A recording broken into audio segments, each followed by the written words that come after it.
구독과 좋아요는 사랑입니다.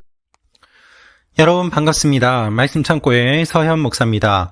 오늘도 시청해 주셔서 감사합니다. 오늘은 예레미야애가 1장 18절부터 22절 말씀입니다. 우리가 처한 잔혹한 현실을 보면서 우리는 하나님을 원망하기가 쉽습니다. 그 가운데서 하나님이 정당하시고 의롭다고 하나님을 변호할 사람이 있을까요? 오늘 성경 말씀을 보면 성경 말씀의 저자가 바로 이와 같은 일들을 하고 있습니다. 불의한 현실 그리고 고통을 겪는 이 현실 앞에서 하나님께서 이 모든 일들을 이루셨고 이 모든 일을 이루신 하나님은 의로우시고 이 모든 일들을 당하는 우리는 우리 죄 때문에 당하는 것이 당연하다라고 이야기하고 있습니다. 하나님을 변호하는 사람의 이야기가 오늘 말씀의 내용입니다. 이 말씀을 통하여서 우리에게 주시는 하나님의 마음을 함께 묵상해 보기 원합니다. 18절부터 말씀입니다. 여호와께서는 의로우시나 내가 그분의 명령을 거역했다. 모든 민족들이여 들으라. 내 환난을 보라. 내 처녀들과 젊은이들이 포로로 끌려가고 말았다. 내가 나의 사랑하는 사람들을 불렀지만 그들은 나를 속였다. 내 제사장들과 내 장로들이 목숨을 유지하려고 먹을 것을 찾아다니다가 성읍 안에서 죽었다. 여호와여 보십시오. 내가 고통 가운데 있고 내 내장이 끓어오릅니다. 내 마음이 내 속에서 뒤집히는 것은 내가 크게 반역을 했기 때문입니다. 밖에는 칼의 사륙이 있고 집안에는 죽음이 있습니다. 내가 탄식하는 것을 그들이 듣지만 나를 위로할 사람이 아무도 없습니다. 내 모든 대적들이 내 고통 소리를 듣고 주께서 그렇게 하신 것을 즐거워하고 있습니다. 주께서 선포하신 그날이 오게 하셔서 그들도 나처럼 되게 하소서. 그들의 모든 죄악들이 주 앞에서 드러나게 하소서. 내 모든 죄악으로 인해 주께서 내게 하셨듯이 그들에게 해주소서. 이는 내 탄식이 많고 내 마음이 기절할 지경이기 때문입니다. 오늘 18절 말씀을 보면 하나님께서는 의로우시다고 이야기하고 있습니다. 하나님이 의로우신데 왜 이와 같은 일들이 일어났습니까? 우리가 하나님의 명령을 거절했기 때문이다 라고 이야기하고 있습니다. 내가 하나님의 말씀을 거역했기 때문에 나를 심판하시는 하나님은 의로우시고 정당하시다는 이야기입니다. 여러분, 우리는 어떠한 어려운 일을 겪거나 심판을 받게 되면 우리 스스로를 변호합니다. 나는 잘못이 없는데 왜 이런 일이 내게 일어났습니까?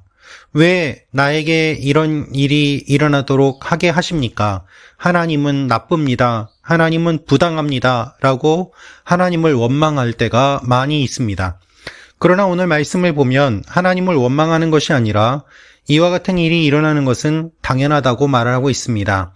자기 자신이 이스라엘 백성들이 하나님의 말씀을 거부하고 죄를 지었기 때문에 이와 같은 결론에 이르게 되는 것은 당연하다는 것이고 이처럼 심판하시는 하나님은 의로우시다는 것입니다. 여러분은 고통 가운데서 하나님이 의로우시다고 하나님을 위한 변호를 할 수 있습니까? 고통 가운데서 똑같이 하나님을 원망합니까? 하나님을 모르는 사람들은 하나님을 원망합니다. 예를 들어서 굶주림으로 수많은 사람들이 죽게 되면 하나님이 계시다면 왜 이런 일들이 일어나는가라고 질문을 던집니다. 하나님이 계시다면 왜 수많은 사람들이 학살을 당하는가? 하나님이 계시다면 왜 자연재해가 일어나는가? 하나님이 계시다면 왜 이런 상황에서 우리를 구해주지 않고 죽이시는가? 라고 말입니다. 아무리 잘못했다고 하더라도 죽이는 것은 너무한 것 아니냐라는 그러한 반응을 보이기도 합니다. 이러한 가운데서 그리스도인은 어떠한 태도를 취해야 할까요? 오늘 말씀처럼 우리가 잘못하였기 때문에 우리가 얻게 되는 결과요. 하나님은 의로우시다고 하나님을 위한 변호를 하는 사람이어야 할 것입니다. 물론 모든 재앙이 다 우리의 죄 때문이라고 보기는 어렵습니다. 그러나 대부분의 재앙과 우리에게 일어나는 많은 문제들이 우리의 죄 때문인 것은 분명합니다. 따라서 대부분의 경우 하나님은 의로우시고 우리는 불의하다고 고백할 수밖에 없는 것입니다. 욥처럼 애매한 고난을 받는 사람도 있지만 그것은 극히 예외적일 뿐 대부분 우리의 잘못으로 인한 하나님의 징벌이요 또한 우리의 잘못으로 인한 스스로 불러온 재앙인 경우가 너무나도 많이 있기 때문입니다. 오늘 말씀을 보면 비참한 현실이 계속되고 있습니다. 제사장들과 장로들이 목숨을 유지하려고 먹을 것을 찾아다니다가 성읍 안에서 죽었다는 것입니다. 여러분, 제사장과 장로들은 하나님의 일을 하는 사람들이요, 영적인 지도자들입니다. 그들이 하나님을 떠나니까 하나님으로부터 공급이 끊기게 됩니다. 그래서 먹을 것을 찾아 헤매게 되고 결국 죽게 됩니다. 여러분, 하나님의 사람은 하나님이 주시는 것으로 먹고 삽니다. 그러나 이것을 놓치는 경우가 많이 있습니다. 내가 하나님의 일을 하기 때문에 당연히 이만큼 받아야 되고, 또한 사람들에게서 이만큼 얻어내야 된다고 착각하는 경우들이 많이 생기게 됩니다. 제가 아는 페이스북 친구 한 분이 이와 같은 글을 올리셨습니다. 어떤 찬양 사역자가 사역을 하고 너무 많은 사례를 요구해서 굉장히 곤란했다는 이야기였습니다. 여러분, 물론 미묘한 부분이 있고 또한 깊이 고민해야 될 부분이 있습니다만 중요한 원칙은 하나님의 사람은 하나님이 먹이신다는 것입니다. 그리고 누가 먹이느냐에 따라서 우리는 그의 종이 됩니다. 출애굽기 말씀을 보십시오. 바로의 것을 먹을 때는 바로의 종이 되었습니다. 그러나 광야로 나와서 만나를 먹을 때는 하나님의 종이 됩니다. 누구의 것을 먹느냐에 따라 누구의 종이 되는가가 결정됩니다. 여러분, 우리는 이 땅에서 살지만 이 땅의 것만을 먹고 사는 존재가 아닙니다. 우리가 일하는 직장의 사장님이 우리에게 월급을 주지만 그것을 뛰어넘는 하나님의 공급하심이 있기 때문에 내가 일을 할 수 있고 하나님이 나를 도와주시기 때문에 여기까지 올 수 있었음을 고백하게 되는 것입니다.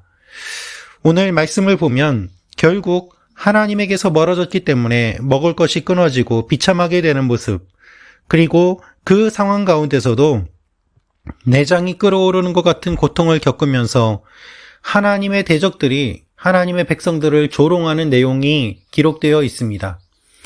외부적으로는 하나님의 대적들이 조롱합니다. 내부적으로는 극심한 고통과 굶주림, 그리고 미래가 빼앗긴 상황 속에서 살아가게 됩니다. 내적으로 외적으로 아무런 소망이 없고 위로해주는 사람이 없고 도와주는 사람이 없는 가운데 하나님께서 마저 심판하시고 지켜주시지 않는 극단적인 단절과 절망을 경험하고 있는 것이 오늘 본문의 내용입니다. 우리가 살면서 이와 같은 일들을 자주 경험하게 됩니다.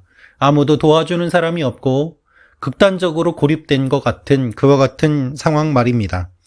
그런데 이 가운데서도 놀라운 사실은 대적을 위한 저주의 기도를 하는 것이 아니라 대적들을 하나님께서 심판해 주실 것을 기대하며 대적들에 대한 심판조차도 하나님께 맡기는 성경 저자의 모습을 볼 수 있습니다.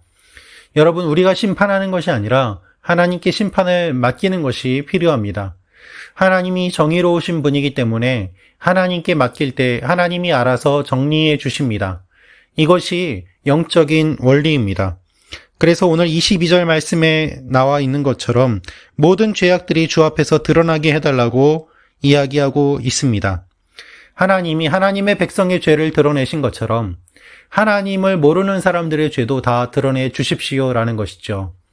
여러분, 저도 신앙생활을 하고 목회를 하면서 하나님 앞에 원망할 때도 있고 고민을 토로할 때도 있습니다.